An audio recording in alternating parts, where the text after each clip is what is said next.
तो आज हम भारत के स्वतंत्रता संग्राम का एक ऐसा पन्ना पलटने वाले हैं जिस पर अक्सर लोगों की नजर नहीं जाती।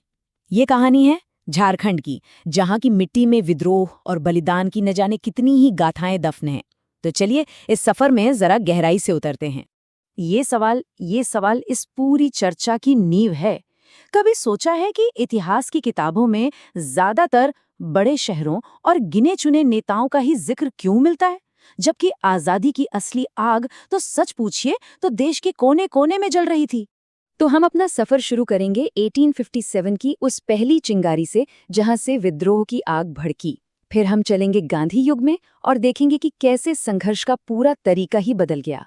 इसके बाद रामगढ़ के उस ऐतिहासिक अधिवेशन की कहानी सुनेंगे और आखिर में भारत छोड़ो आंदोलन के साथ इस गाथा को इसके अंजाम तक पहुंचाएंगे।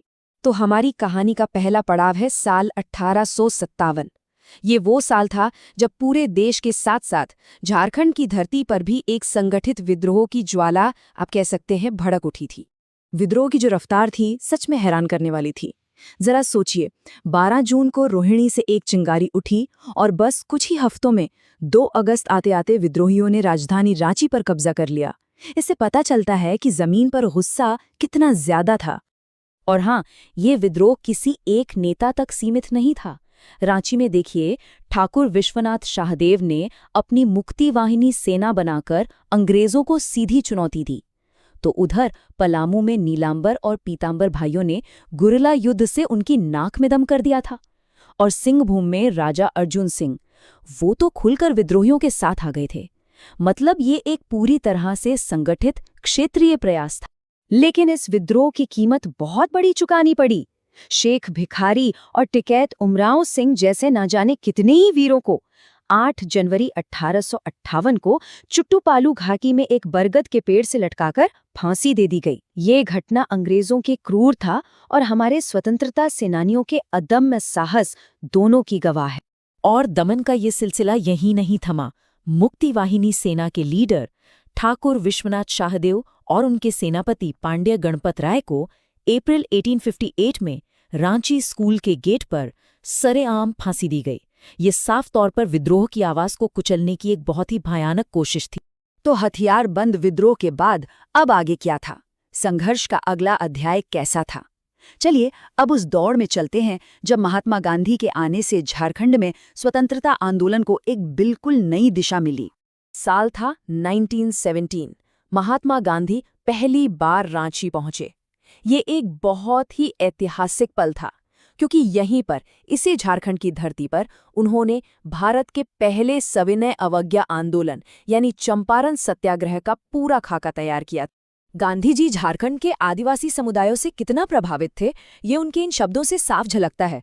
टाना भक्तों ने बिना किसी स्वार्थ के पूरी निष्ठा के साथ असहयोग आंदोलन में हिस्सा लिया और इसीलिए गांधी जी ने उन्हें अपने सबसे प्यारे फॉलोअर्स में से एक माना। ये दिखाता है कि स्थानीय भागीदारी की असली ताकत क्या होती। और ऐसा नहीं था कि ये आंदोलन सिर्फ पुरुषों तक ही सीमित था। बिल्कुल नहीं। 1930 में जब नमक सत्याग्रह की लहर पूरे देश में फैली तो झारखंड की महिलाएं भी मोर्चे पर डट गईं। हजारीबाग में सरस्वती देवी और संथाल परगना में शैलबाला राय जैसी नेत्रियों ने न सिर्फ अंग्रेजी कानून तोड़ा, बल्कि समाज की उन बेड़ियों को भी तोड़ दिया जो महिलाओं को घर की चारदीवारी तक सीमित रखती थीं। अब हम कहानी के एक ऐसे मोड़ पर पहुंच गए हैं जब झारखंड सिर्फ एक भागीदार नहीं, बल्कि राष्ट्रीय स्वतंत्रता संग्राम का सेंटर स्टेज बन गया। और ये मौका था कांग्रेस के उस ऐतिहासिक अधिवेशन का जिसने देश की राजनीति की दिशा ही बदल दी। तो बात है मार्च 1940 की। रामगढ़ कांग्रेस के 53वें अधिवेशन का गवाह बना। और देखिए, इस राष्ट्रीय आयोजन को कितनी खूबसूरती से स्थानीय पहचान से जोड़ा गया था।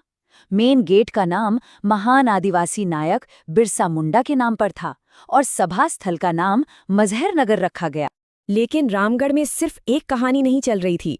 यहाँ एक ट्विस्ट था। एक तरफ मौलाना आजाद के नेतृत्व में कांग्रेस का ऑफिशियल सेशन था, तो वहीं दूसरी तरफ सुभाष चंद्र बोस के नेतृत्व में अखिल भारतीय समझौता विरोधी सम्मेलन भी हो रहा था। झारखंड की धरती इस बात की गवाह बनी कि आज़ादी का रास्ता क्या हो, इस पर भी एक बड़ी वैचारिक बहस चल रही थी। और यहीं से फॉरवर्ड ब्लॉक का जन्म हुआ। और अब हम आते हैं आखिरी और सबसे निर्णायक पड़ाव पर, 1942 का भारत छोड़ो आंदोलन। ये गांधी जी का करो या मरो का नारा था और झारखंड ने इस आह्वान पर अपनी पूरी ताकत झोंक दी थी। इस दौर की एक घटना तो बिल्कुल फिल्मी है। हजारीबाग सेंट्रल जेल से जयप्रकाश नारायण का भागना। जरा सीन इमेजिन कीजिए।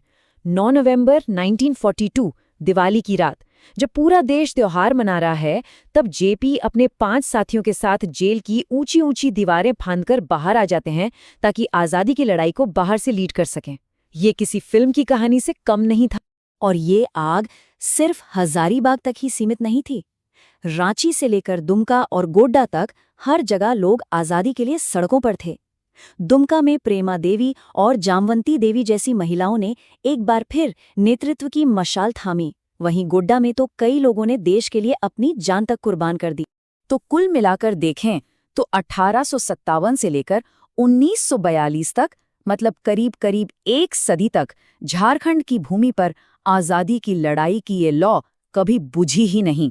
ये बलिदान, साहस और कभी न टूटने वाले संघर्ष की एक लंबी और प्रेरणा देने वाली गाथा है। ये पूरी कहानी हमें एक बहुत ज़रूरी सवाल पर लाकर छोड़ देती है। हम अक्सर वही इतिहास पढ़ते हैं जो हमें बताया जाता है ना? लेकिन उन अनगिनत अनकही कहानियों का क्या, जो झारखंड जैसी जगहों की मिट्टी में दफन है और शायद बस सुने जाने का इंतजार कर रही हैं। शायद अगली बार जब हम इतिहास पढ़ें तो ये सवाल ज़रूर पूछना चाहिए, वो कौन सी कहानियां हैं जो हमसे छूट गई।